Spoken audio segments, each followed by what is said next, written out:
Hola, hola gente bella, mi nombre es Isela Trejo Zarco y pues es mi bitácora. Vamos a hablar un poquito acerca de los textos narrativos y porque es que a veces resultan tan importantes en nuestra vida. Primero que nada, para entender todo este choro que es la lengua y la literatura necesitamos, por ejemplo, entender que existen tres grandes ramas, que son la lírica, los poemas, por ejemplo, los de Octavio Paz, Sor Juana Inés de la Cruz, los que vamos a encontrar en libros de poemarios como Color Hierba, Circo Poético, Mi primer libro de poemas, entre otros muchos. Después vamos a tener el drama. Van a ser las obras de teatro. Por ejemplo, mm, mm, ah, La vida es sueño, Romeo y Julieta, los dramas de Shakespeare, y entre otras muchas. Y por último, y el que nos compete hablar, que son la narrativa. Aquí eso se divide en dos grandes corrientes. La no literaria, que son por ejemplo las crónicas, como Crónicas de Narnia, o las crónicas que a veces nos dejan de hacer en la secundaria. O también pueden ser las noticias como las de Universal, Reforma, Milenio, Uno TV y otros muchos medios. Después de eso vamos a tener a la rama de la literaria. ¿Qué es la literaria? Pues básicamente es donde vamos a encontrar los cuentos, que son relatos breves con pocos personajes, una trama un poco sencilla de entender y en ocasiones ya cuando creces más te vas a parecer inclusive un poco predecible y hasta eso depende de los cuentos. Por ejemplo, en Un duro falso de Si no me recuerdo de Emilia Pardo Basal es un cuento muy fuerte y nada predecible. La diferencia principal entre los cuentos y las fábulas es que las fábulas normalmente van a tener una reflexión al final, como de no robes las habichuelas del gigante, sé honesto con tus padres, síguelas, no te intentes retar a un zorro, recuerda siempre que todo puede cambiar, o tipo de lecciones de vida. Mientras que el otro gran titán de esto van a ser las novelas. Las novelas son aquellas historias más largas, con más personajes y una trama más profunda que se desarrollan en muchos lugares. Ejemplos van a ser, por ejemplo, Halo, las novelas ejemplares de Cervantes, las cuales también tienen el duro falso, el licenciado Vidrieras, Doña Perfecta, El día que la amistad me acompaña a casa, Poetas rebeldes, entre muchas otras. Ya que estamos hablando de la parte de los textos narrativos, hay que hacer énfasis en lo siguiente. Cuando estamos haciendo un texto narrativo va a tener varias grandes partes, que es el inicio, donde vamos a conocer a nuestros personajes y el ambiente en el que se desarrollará. Por ejemplo, en un bosque encantado, va a ser una niña, un zorro y una ardilla, o ese tipo de cosas. Vamos a empezar a conocer un poco el problema, va a empezar a dar sus destellos. Después va a venir el desarrollo, que es donde se va a empezar a desarrollar el conflicto de poco a poco. Después va a venir el nudo, el punto más tenso de la historia, que es en el que está todo que pareciera estar en contra de nuestros protagonistas y que todo va a ir mal. Sin embargo, llegará el final en el que, si es un cuento bonito, va a terminar con él. Y colorín colorado, este cuento se ha acabado. O sea, sé que aquí es donde el problema se va a resolver, todo regresará a una relativa normalidad y será algo feliz, si es un cuento feliz, y si no, pues no será tan feliz. Por ejemplo, también tenemos que en los cuentos vamos a tener personajes como lo son el protagónico, aquel en el que gira la historia, los secundarios, que son más cercanos al protagónico y ayudarán a resolver las cosas, los incidentales que se incluyen de vez en cuando para ayudarle al protagónico o al antagónico. Y también vas a tener los personajes de desahogue que cuando estamos en un momento muy tenso nos van a sacar una carcajada. Después tenemos también a los antagónicos, son los villanos, los malos de la historia.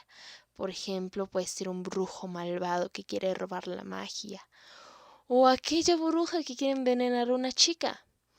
Más o menos ya te diste una idea de quiénes son los antagónicos. Después vamos a tener el escenario. Hay varios escenarios, pero me voy a enfocar en el escenario físico, el lugar en el que se desarrolla nuestra historia. Si es en un bosque encantado, en una mansión embrujada, en un palacio. el tiempo, tenemos la época o momento en el cual se está desarrollando nuestra historia. En el futuro lejano, donde hay cyborgs y teletransportación, telequinesis entre humanos, o en el pasado donde había dinosaurios y te comían.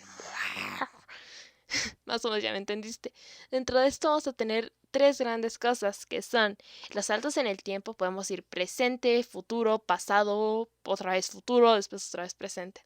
Circular es que vamos a estar, yo qué sé, pasado, presente, futuro, pasado, presente, futuro, y siempre va a ser ese círculo vicioso. Y por último el lineal, que ese sí es presente, pasado, futuro y no más. ¿Qué otra cosa podemos hablar aquí? Por ejemplo, ya te hablé de eso. Después tenemos a los narradores. Aquí hay dos grandes narradores. Bueno, principalmente se dividirán en dos: los narradores que están en la historia y los que no están. Tienen sus nombres correctos dentro de, pues sí, dentro de la literatura. Y esos son nada más y nada menos que... Ay, no me acuerdo en este momento, perdónenme gente, pero... miren. No, ya. Intradiegenético, que son los que llamamos los narradores personajes, pueden ser testigos que están observando todo, o personajes que normalmente va a ser el protagónico quien nos narra todo desde su punto de vista. Y después tenemos al extradigenético, que es el narrador omnisciente. Yo le llamo el narrador chismoso, sabe todo de todos los personajes, sabe cómo se sienten, lo que están pensando, lo que está pasando en la historia, literal, chismoso. Después vamos a tener algunos tópicos dentro de pues sí, la literatura, la narrativa, que van a ser principalmente amor, muerte y vida. Algunos ejemplos del amor va a ser el amor sangurus, perdón por mi pésima pronunciación del latín, la lujuria amoris, furo amoris, ignea amoris, amor postmorte y entre otros. Muerte va a ser memento mori, mori amors aquat, quaitimori, y vida, por ejemplo, vamos a tener la creptiem, frut irreparable, vida milita, entre otros muchos. También dentro de esto vamos a obtener, por ejemplo, los subgéneros narrativos y muchos otros pequeños detalles que nos ayudarán. Pero ya te llené de conceptos, de qué es, pero no te he contado para qué es. ¿Por qué existe esto? Al hombre desde el principio de su era, desde su principio de existencia, siempre le ha encantado narrar. Lo vemos en las pinturas rupestres, lo vemos en los jeroglíficos de los egipcios, en los escritos de los mayas, lo vemos en las historias que cuentan de la antigua Grecia y la mitología romana, lo vemos por ejemplo en las historias de los nórdicos. En todo ese tipo de cosas vamos a ver que ahí se empiezan a dar los primeros destellos de la narrativa, que es contar historias, ya sean reales o ficticias, acerca de acontecimientos, los cuales se pasaban a través de la tradición oral en el primer momento, o pues sí, con pinturas y símbolos. Actualmente ya es con las letras y nos cuentan acerca de momentos históricos, de acontecimientos actuales o de hechos ficciosos que nos encantan a todos. Por ejemplo, pues ya te he mencionado varios a lo largo de este video, pero Harry Potter, las noticias, la saga de Halo, de Zodiaco, las novelas ejemplares de Cervantes y muchas otras cosas. Pero nosotros no escribimos por escribir. El humano siempre, además de querer contarlo y siempre tener un registro de lo que ha pasado, también lo hace para transmitir sus conocimientos y aprendizajes. A veces para enseñarle al mundo que no todo está perdido o intentar sacar una sonrisa en los demás.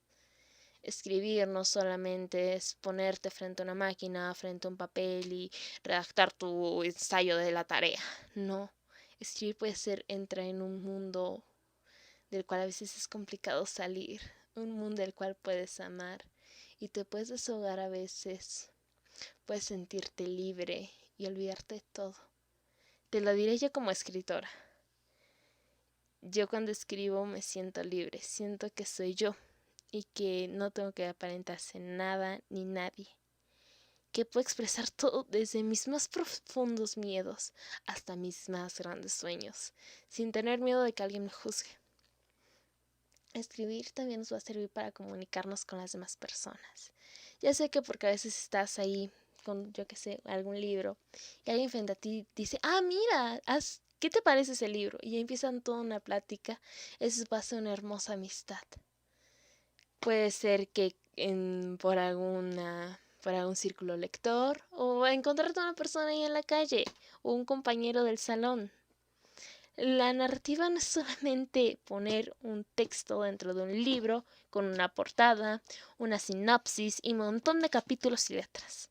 No, la narrativa es abrirte las puertas del mundo, vivir dentro del lugar en el que estás, gozar quién eres, vivir quién eres y ver que no solamente hay un camino en esta realidad. A veces puede que la fantasía nos quiera tragar vivos, pero vamos, no hay mejor vida que la nuestra. O bueno, tal vez sí, pero ¿me entiendes a lo que digo? Nuestra vida es nuestra historia, es lo que hemos contado y que se ha formado con base en nuestras decisiones, malas y buenas, pero que al final pueden quedar plasmadas en nuestros textos y demostrarnos y demostrar qué es nuestra historia, transmitirla generación en generación. Y quién sabe, tal vez el día de mañana sean leyendas que nunca olvidaremos. Porque, ya para concluir, el texto narrativo, como te digo, es comunicarte, es vivir, es sentir. Tanto para el lector como para el escritor. Llorarás, reirás, vivirás, sufrirás con los personajes muchas veces. Y otras tantas solamente vas a querer decir, ya por favor, regrésalo a la vida. Porque te lo matan y ya le agarras un afecto. Y eso está bien, te lo voy a decir. Yo también me lo he pasado, pero eso es lo que nos hace ser humanos. Esa necesidad que tenemos desde el inicio de contar, de sentir, de vivir, de expresar y de ser empáticos hasta con los mismos personajes es lo que nos ha traído al hoy en día.